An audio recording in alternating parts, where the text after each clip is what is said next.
6 Minute English from bbclearningenglish.com. Hello, this is 6 Minute English from BBC Learning English. I'm Neil. And I'm Beth. Maybe the only good thing about COVID lockdowns was the return of wildlife to our towns and cities. Birds, foxes and deer were seen in the streets close to people's homes. Of course, rubbing shoulders with animals, spending time with them, is amazing. But imagine a hungry African elephant stumbling into your garden and eating your prize vegetables. How would you stop it? It sounds unlikely, but that's exactly the problem faced by farmers in Africa. Yes, as human populations increase, while natural habitats decline, people and animals are increasingly being forced to compete for space. Wild animals can endanger humans when they break into their farms for food or water. And people might be forced to attack or even kill these animals to defend their homes. This situation, known as human-wildlife conflict, is becoming more frequent. But in this programme, we'll be hearing about ingenious farmers in Kenya who are keeping their food safe from hungry wild animals. And as usual, we'll be learning some useful new vocabulary. But first, I have a question for you, Beth. Weighing around 6 tons, a fully grown African elephant needs to eat a lot every day. But how much exactly? Is it A, 50 kilograms of food per day, B, 100 kilograms of food per day, or C, 150 kilograms of food per day? I'll guess an elephant eats 150 kilos of food a day. OK, Beth, we'll find out if that's the right answer at the end of the programme. Victor Ndombi is Food Security Officer for the wildlife charity Save the Elephants. Victor works at Tsavo National Park in Kenya, where he's often faced with wild elephants breaking into farms for food and water. Here's Victor explaining more to Michael Kaloki, reporter for BBC World Service programme People Fixing the World. The conflict usually varies. What we experience here is during the crop season, that is the rainy season, that's where we usually have the crop raids. The elephants usually come here, lots of them, and the crop raid on the crops. Can I ask you, Victor, where do these elephants come from?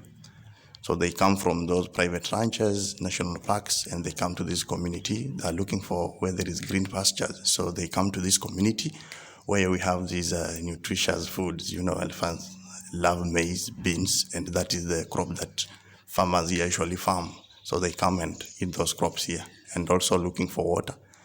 Victor sounds very calm about this. It's just a way of life for the people out here. But elephants do spell big trouble for farmers. A fully grown male elephant can weigh the same as 6 cars on top of each other. It's easy to see how they can destroy crops and livelihoods. Victor works in a national park, a large area of land which is protected by the government because of its natural beauty, plants or animals. He explains that the elephants raid crops like maize and beans from farmers in the park. To raid means to suddenly attack a place and steal from it. These crop raids have become more frequent because elephants are desperate to find water and because the park lacks money to fix broken fences which keep wild animals out. Victor says the raids have become a way of life, an activity that has become a regular thing in people's lives, rather than something that happens only occasionally. That's no problem if it's a fox in your rubbish bin, but African elephants are as big as 6 cars on top of each other, and this spells trouble for the farmers. If something spells trouble, it suggests that there may be problems in the future. Fortunately, there's an unusual solution that's got people buzzing. Bees. Ancient Kenyan folklore says that elephants are scared of bees.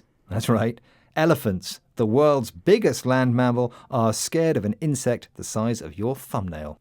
Victor's team install beehive fences to protect farmers' crops. Real bees work best, but even a recording of bees angrily buzzing is enough to keep the elephants away. Better yet, the bees also pollinate plants and even produce honey. It's good news for the farmer, but I have to feel a little sorry for the elephants. Yes, especially because they need to eat so much. I think it's time to reveal the answer to my question, Beth. You asked me how much food an elephant eats per day, and I guessed it was 150 kilograms. And that was the correct answer. Well done. A fully grown African elephant needs 150 kilograms of food per day. Okay, let's recap the rest of the vocabulary we've learned in this program about human-wildlife conflict, a phrase describing harmful encounters between humans and wild animals. If you rub shoulders with someone, you meet them and spend time together. To raid means to suddenly attack a place and steal something. A national park is a large area of a country which is protected by the government because of its natural beauty, plants or animals. If you describe an activity as a way of life, you mean that it's become a common or regular event for someone, rather than something that happens only occasionally. And finally, when something spells trouble, it suggests that there may be problems coming in the future. Once again, our 6 minutes are up. Goodbye for now. Bye. 6 Minute English. From bbclearningenglish.com.